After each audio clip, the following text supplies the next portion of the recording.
Shalom saudaraku, salam damai sejahtera dalam kasih Kristus. Berjumpa lagi dengan saya, Didi Juli. Kita akan belajar berapologetika bersama-sama di channel ini. Ada kejadian lucu nih ketika MUI memboikot produk-produk produksi Israel ataupun yang berafiliasi ataupun yang pro-Israel.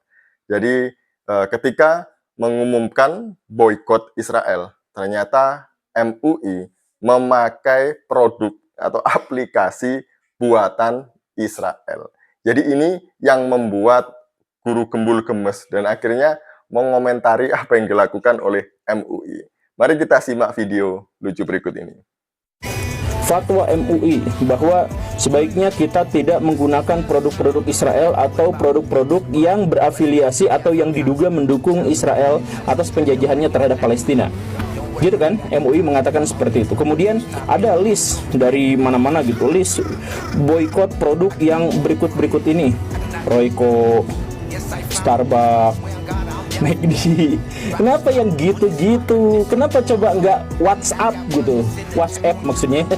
Mau nggak boykot WhatsApp? Kan WhatsApp itu dimiliki sama Mark Zuckerberg. Dia itu adalah seorang Yahudi dan berkali-kali dia mengatakan keberpihakannya kepada Israel. Dia pernah mengatakan juga bahwa Hamas itu adalah setan, benar-benar setan. Kan dia bilangnya seperti itu. Lalu kan produknya kan fatwanya itu adalah boykot produk-produk Israel dan atau yang berafiliasi dengan Israel dan atau yang diduga mendukung Israel. Ini kan jelas mendukung. Kenapa gak ada yang mau boykot WhatsApp? Dan yang luar biasanya adalah MUI mengeluarkan fatwa pemboikotan terhadap produk-produk Israel di Instagram. Coba menurut Baraya bagaimana? Ya maksud saya gini Baraya, please lah, kalau misalkan kita mau melawan Israel, kalau memang benar-benar kita bikin sebuah premis bahwa Israel sama dengan penjahat, karena itu kita harus melawan penjahat, maka kita harus melawan Israel. Agaklah yang sederhananya kayak gitulah. Nah, bagaimana cara ngalahin si penjahat itu? Ya sederhana, yang pertama itu adalah kembangkan minat baca agar kita jadi ahli strategi dan agar kita ngerti strategi asing. Kemudian garap ilmu pengetahuan dan teknologi agar kita tidak ketergantungan sama produk-produk Israel dan produk-produk Barat. Kan masalahnya itu adalah kita nggak bisa ngeboikot karena kita butuh mereka gitu, lebih-lebih daripada mereka butuh kita. Jadi kita mau boikot ini, boikot itu, ya kalau semacam Royco, Rinso yang kayak gitu ya kita bisa cari penggantinya gitu. Kita misalkan Burger King kita boikot, ya gak ada apa-apa karena misalkan ada burger yang di pinggir jalan yang 10 ribuan gitu, itu juga bikin kenyang, oke bisa. Cuman masalahnya kan kita hampir sepenuhnya ketergantungan pada produk-produk Barat dan produk-produk Yahudi.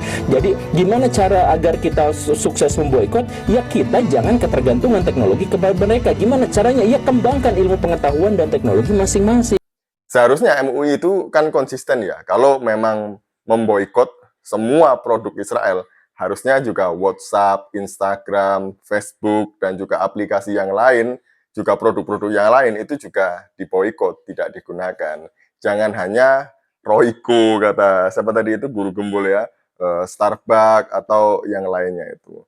Yang kasihan adalah ketika produk-produk itu diboikot, terjadi PHK massal.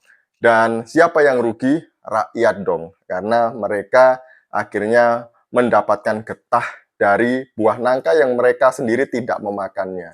Jadi karena boikot yang dilakukan oleh MUI, mereka akhirnya di PHK. Kasihan keluarganya kan, siapa yang ngasih nafkah? Siapa yang ngasih makan mereka?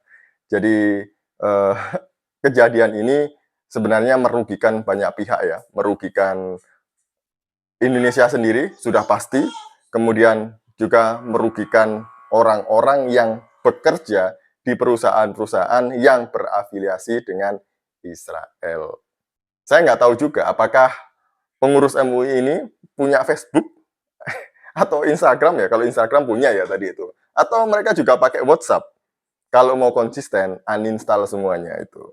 Sekian dari saya, semoga video ini menghibur kita. Shalom, salam waras, Tuhan Yesus memberkati.